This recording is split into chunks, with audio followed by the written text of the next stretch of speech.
पौष माह की कृष्ण पक्ष की एकादशी को शफला एकादशी कहा जाता है। सफला से तात्पर्य है सफलता।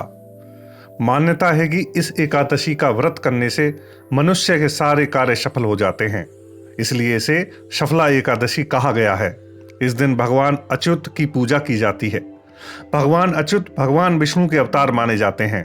शफला एकादशी का महत्व। सफला एकादशी का महत्व धार्मिक ग्रंथों में धर्मराज युधिष्ठिर और भगवान कृष्ण के बीच बातचीत के रूप में वर्णित है। मान्यता है कि 1000 अश्वमेध यज्ञ मिलकर भी इतना लाभ नहीं दे सकते हैं जितना शफला एकादशी का व्रत रखकर मिल सकता है।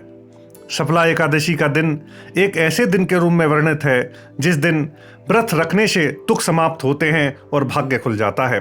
सफला एकादशी का व्रत रखने से व्यक्ति की सारी इच्छाएं और सारे सपने पूर्ण होने में मदद मिलती है। शफला एकादशी से जुड़ी हुई एक पौराणिक कथा है। प्राचीन काल में चंपावती नगर में राजा महिष्मत राज्य करते थे। राजा के 4 पुत्र थे। उनमें ल्यूक बड़ा दुष्ट और पापी था। वह पिता के धन को कुकर्मों में नष्ट करता रहता था। एक दिन दुखी होकर राजा ने उसे देश निकाला दे दिया, लेकिन फिर भी उसकी लूटपाट की आदत नहीं छूटी। एक समय उसे 3 दिन तक भोजन नहीं मिला। इस दौरान वह भटकता हुआ एक साधु की कुटिया पर जा पहुंचा। सौभाग्य से उस दिन सफला एकादशी थी। महात्मा ने उसका सत्कार किया और उसे भोजन दिया। महात्मा के इस व्यवहार से उसकी बुद्धि परिवर्तित हो गई।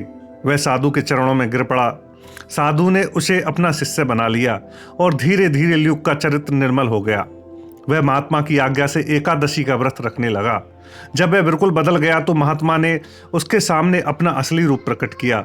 महात्मा के वेश के रूप में स्वयं उसके पिता सामने खड़े थे।